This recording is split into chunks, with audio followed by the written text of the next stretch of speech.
Hello, everyone, and thank you for joining me tonight.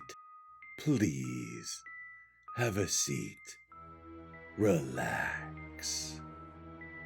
You know, you humans do some very interesting things. At least from my point of view. For example, embalming, the act of preserving your dead. I personally don't see the point, but it's rather fascinating nonetheless. Imagine that being your job.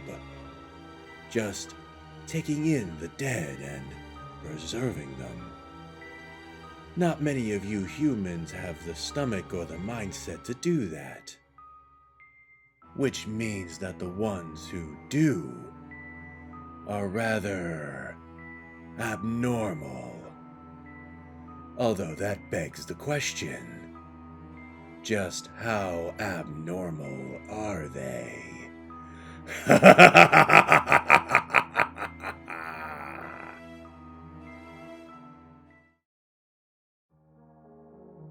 If someone is to read these bloody parchments of mine, I sincerely hope that in finding these final sentiments, you yourself have not fallen into the same treacherous despair as I have. I deter anyone from investigating further, for I do not wish to be liable for anyone's psychological break and subsequent demise. I suppose context is necessary. I worked as an embalmer. I had always had an acute fascination with the dead. I suppose this originates from a life of indifference, which is to say, that I had not longed for the human spirit. Such an occupation originally appealed to my Puritan ideals, viewing such bereaved ones as being of the utmost purity, comparable to that of a newborn child. I confess, I longed for something more. This desire was perhaps the spark in which I would be inducted into a process of social delineation, an inherently superfluous curiosity, spurred by a singularity, a pale, archaic star. It was around June when an unidentified corpse had been uncovered from a nearby sewer tract. That night I recall a cascading downpour that seemed to span centuries, whereas on that night the sight that befell my gaze in the morgue was one that I had not seen before. Yes, for this was the particular moment when a morbid intrigue took hold of me. A beached carcass, washed up from the impervious deep of the great blue. It was the kind of sight that left one disconcerted without any reason.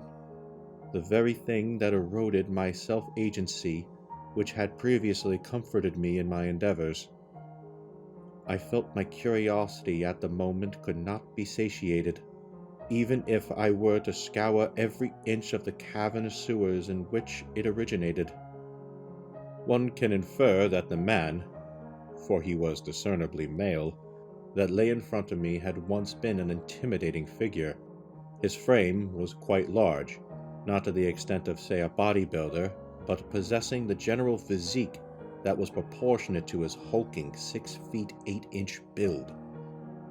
He sported oily, undulating locks of black hair, as well as a dense and unkempt beard that had been ravaged by vermin, complementing his pallid and immovable countenance, in which he seemed to be in a nocturnal slumber.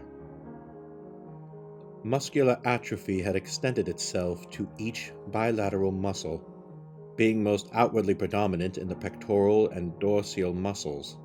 A sporadic rot had sullied every inch of his corpse with multiple abrasions lining his body. His skin took on a fetid, repulsive quality. An embalming fluid seemed futile in this stage of decomposition, left in the wake of arrant abhorrence. What was left of his gravelous face may indicate a man who had monstrous deformities, one that can be said to be similar in its elongated and retarding form to that of a Neanderthal.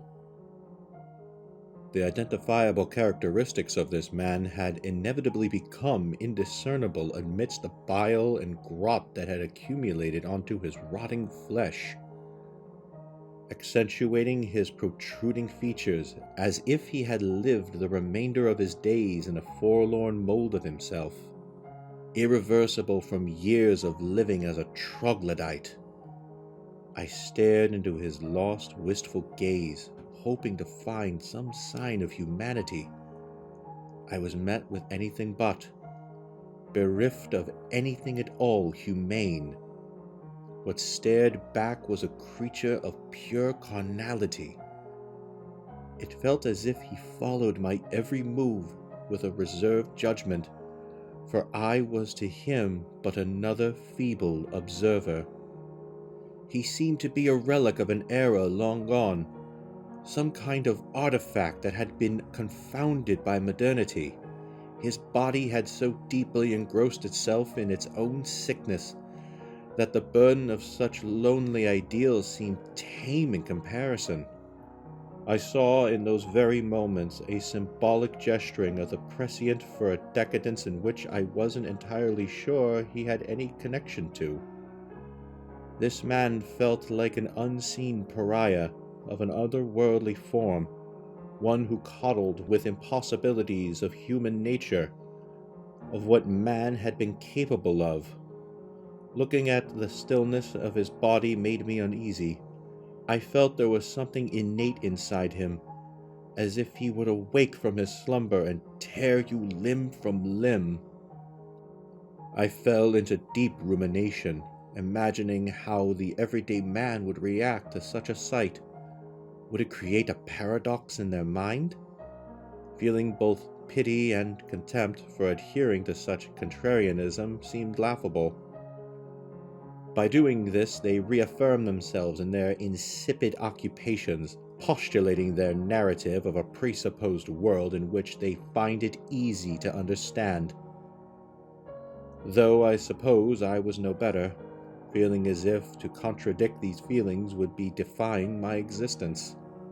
I left later that very night, feeling uncomfortable and afraid. An uncanny fear had clouded my sensibility. I remember feeling uneasy when returning to my apartment. I went to bed in order to be granted solitude from my night of turmoil. In the vilifying, tempestuous heat of night, I had a feverish nightmare. In this state of quasi-lucidity, I recall a sense of imbalance. My gait that of a drunkard, I found myself in a place unknown to me. An abyssal pocket deep below the earth. Interconnected cavities led deeper into the dark underbelly of the cave I had found myself within. Stalagmites lined the ceiling like sharp stakes that threatened to impale me. I wandered aimlessly, guided by unchiseled pillars and mounds of rock. I carefully maneuvered my way about the cave, as to avoid falling into the transient and perpetual darkness, lost in the ambience of form. As I counted my steps, 1, 2, 3, 4, I heard it. Quick, heavy footsteps suddenly became audible, shaking the confines of the cave. I stood motionless, sitting and staring into the voracious black in a state of terror, fearing what dreaded creature so swiftly moved towards me.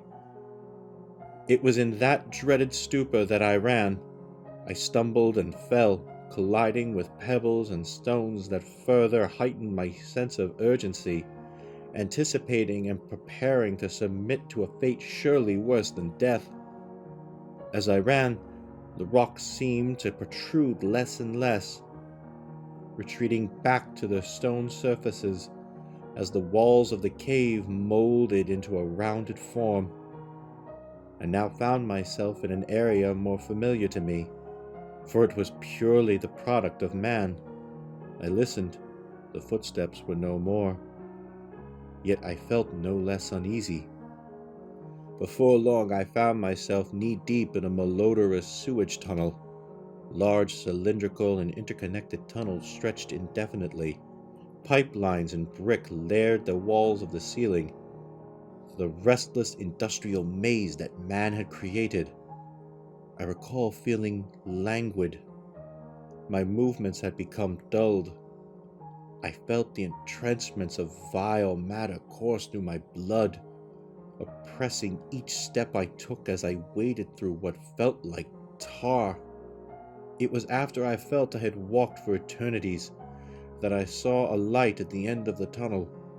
Rejuvenated in that moment, I began to sprint towards the light.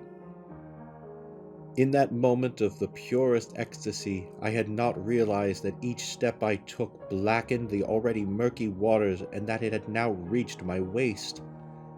It crept up my body ever so slowly. Its aqueous claws threatened to subdue me in its turgid mightiness. As my feet left the ground on which I had been walking on, I began to swim with fervent terror. I thrashed and struggled, yet it was inevitable that I would sink, for I was but a germ in a colony of waste. I stopped fighting, ceasing to move my limbs. I began to sink. I looked up in my idle state. The sight of the ceiling slowly diminished as I drifted deeper and deeper into its bottomless pit. I assumed a fetal position. I awoke from that tumultuous night in a dreary, panicked state. I had never been pious, yet that night I was compelled to pray to God. Over the course of a few days, I had developed into a surreptitious insomniac. It began to trickle into my everyday life and inevitably would take a toll on my well-being. My thoughts would often stray to that very man, occupying my every thought. At home, I would see him barely perceptible outside my peripheral vision, a towering, indefinable mass lurking, as if he awaited a moment of weakness, able to strike at any moment. Very soon I had been let off work as I was deemed unfit to continue working. An inquiry was made on my mental well-being. Of course, nothing ever came of this, as I, for the most part, kept to myself. The visions inched closer. Seldom did I sleep in the wake of madness, his imposing presence making itself known at every turn. One night I got up to go to the bathroom. The warm fluorescent light reflected off of the bathroom tiles, producing a silky yellow that induced a soporific dreariness in me. I dared not look up at myself, for surely my harsh dealings with the woes of paranoia had disfigured me into a grotesque caricature of myself. As I looked down, my gaze was met by the hideous countenance of a corpse. It had been him in that drain, that illusory fiend that had appeared to me that rainy night, entombed within the confines of my bathroom drain. His eyes were now two sunken black holes. One felt that they could plunge into its depths. I screamed and bolted out of the room. I left my apartment and kept running, never looking back for a second. In that state of abject terror and adrenaline, I felt alleviated somehow. My earlier trepidations had formed into a hypnagogic elation, unsure if I was fully conscious, yet more alive than I had ever been in my waking hours. After running aimlessly that night, by some miracle of predestination, I had found myself in a peculiar place. I stood staring blankly into a vacuous mouth of the behemoth before me. The entrance to a large, cylindrical sewage tunnel opened its jaws like that of a giant basking shark. It was my own foolishness that had led me to that place, for I secretly yearned for such. I obeyed my drives and entered the edifice of its inescapable bowels. I found myself knee-deep in a malodorous sewage tunnel. Large, cylindrical, and interconnected tunnels stretched indefinitely. Pipelines and brick layered the walls and ceilings. The restless industrial maze that man had created. I recall feeling languid. My movements had become dulled. I felt the entrenchment of vile matter course through my blood, oppressing each step I took as I waded through what felt like tar. This time, however, no light at the tunnel appeared to me, only the same unflinching darkness which doomed me to ruin. Escape seemed futile, for it pulled me farther into its depths. I cannot even remember if there even had been an entrance, for an entrance would imply an exit. Yet every pathway led into a different desolate area of sewage, never bearing any possibility of escape. No hymn or prayer may save me now, as my soul is doomed to drift in a catatonic plight. My blood remains the only ink readily available to me. If we were supposed that my mad writings were not lost, these bloodied parchments of mine will remain the remnants of a time long gone. No one will ever be able to hear the fervorless murmur of my voice, for those sewers have stripped me of every vocal cord I had, any fight I had in me. I applaud the cretin that I met that day, for he had unknowingly become my Mephistopheles, a deviant of callous trickery. I wonder how many of them reside under the earth as I do, oblivious to mankind, sheltered from the lunacy of such evolved men would bring. I believe I have reached the end of my account, so I feel it is my duty to inform any such unfortunate reader who may have come across these ravings of mine. Please be wary of the caveman, for his archaic flame always burns anew, quoth his prey, lured into the depths of hellish futility.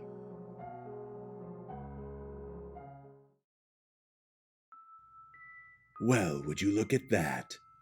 An interesting thing finally happens in his mundane little life, and he goes and cracks like an egg.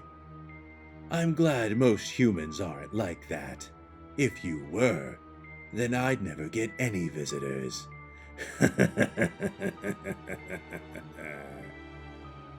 Well, that's all for tonight.